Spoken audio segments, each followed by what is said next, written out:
I remember once when I lost my job, when I was fired out of broadcasting, September 18th, I'll never forget, 1978.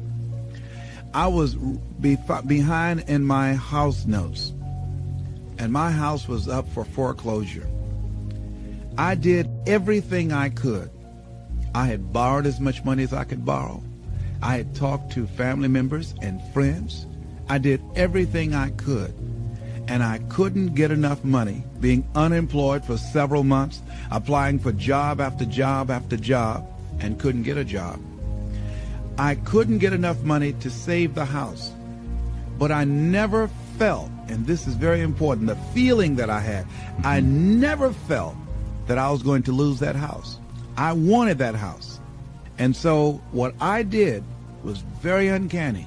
I released it. I did the best that I could, and at that time, with the limited money that I did have, I decided to take a trip with my family to Miami to go down and spend time in the sun with my children and my wife. We caught a Greyhound bus from Columbus, Ohio, and we went to Florida.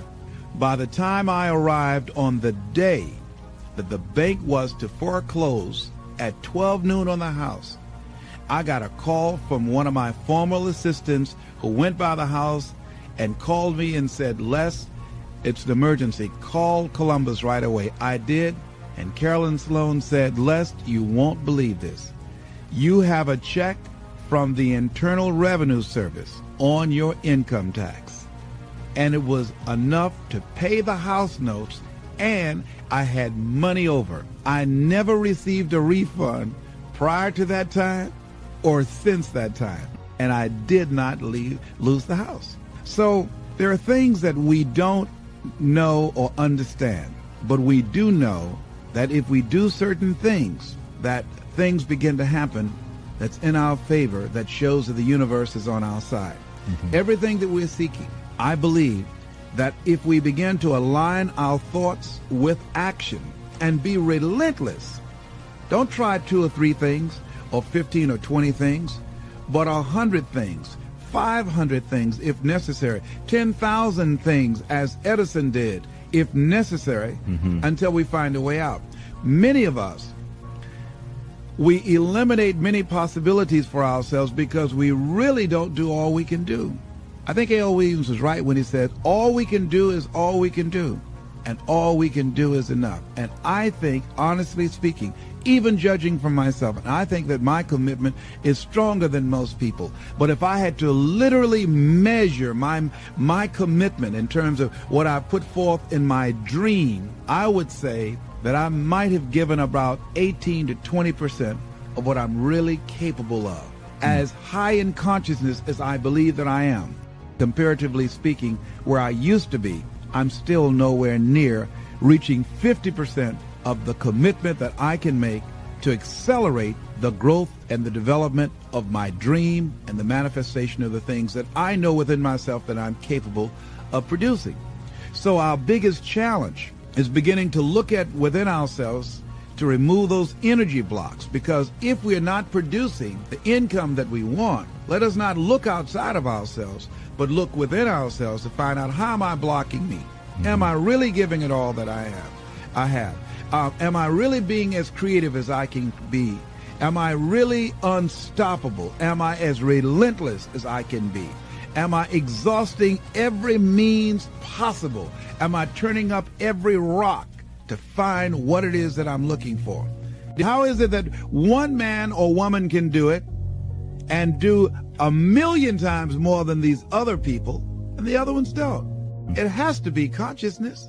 It has to be, and when we talk about consciousness, we're talking about a collection of our thoughts, our feelings, and our emotions and experiences used as an active force to produce in our lives that which we want to produce.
Because everything that exists in life, the microphones that we're speaking in, the shoes that we have on our feet, the chairs that we're sitting in, the clothes that we're wearing, the homes that we live in, the cars that we drive, all of that came out of our consciousness. That all came out of the invisible into the visible. And man was the vehicle, the outlet to produce that. Wherever we are stopped in our dream, we stop to the place called willingness. Anybody that's fallen short of their goals, they ran into something that they were not willing to handle. Because in order to reach your dream, in order to make things happen, there must be a willingness to do what is required. If the need is to raise $2,000, and let's say you have a set of tapes for $40, are you willing to make 200 calls a day? Are you willing to stand on a corner and talk to people and say, listen, I've got a set of tapes here that can change your life? Are you willing to make the commitment that you will not go to sleep until you sell at least 10 tapes a day? Are you willing to say, if it takes me 12 hours walking and talking to people all day long until I find 10 people that will say yes, if I have to talk to 200 people or 300 people, that in order to provide food for my family, to provide shelter, to not to have creditors hounding me, am I willing to talk to 300 people a day? Am I willing to stand in an airport and sell tapes? Am I willing to go out and make calls again and again and again? Am I willing to knock on doors? Am I willing to do that? See, if we have some...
skill, some ability, some knowledge, or some product, then the only thing that's between us and what we want to generate is our willingness to expend the energy to produce the results that we want.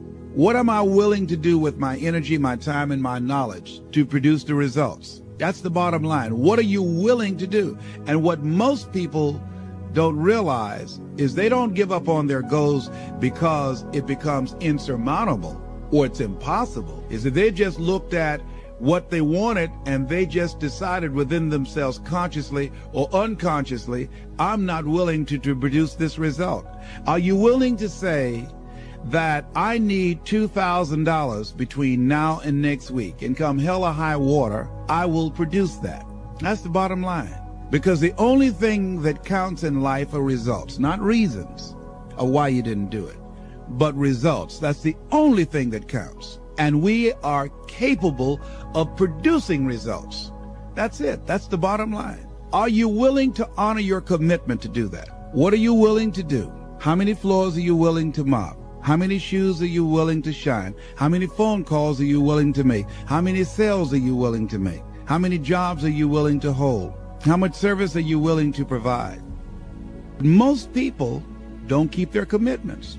They are not willing to be a no matter what person. That I'm going to make this happen no matter what. Most people use escape routes for themselves. Most people have something that they could point to justify why they haven't produced the results. Some reason. Well, people weren't buying, or the economy is soft. Somebody somewhere is buying. Somebody somewhere is spending some money. So as we begin to look at where we are, every time when I was working on developing my dream, and I knew that I had to do something, that I had to do it, I was always able to pull it out.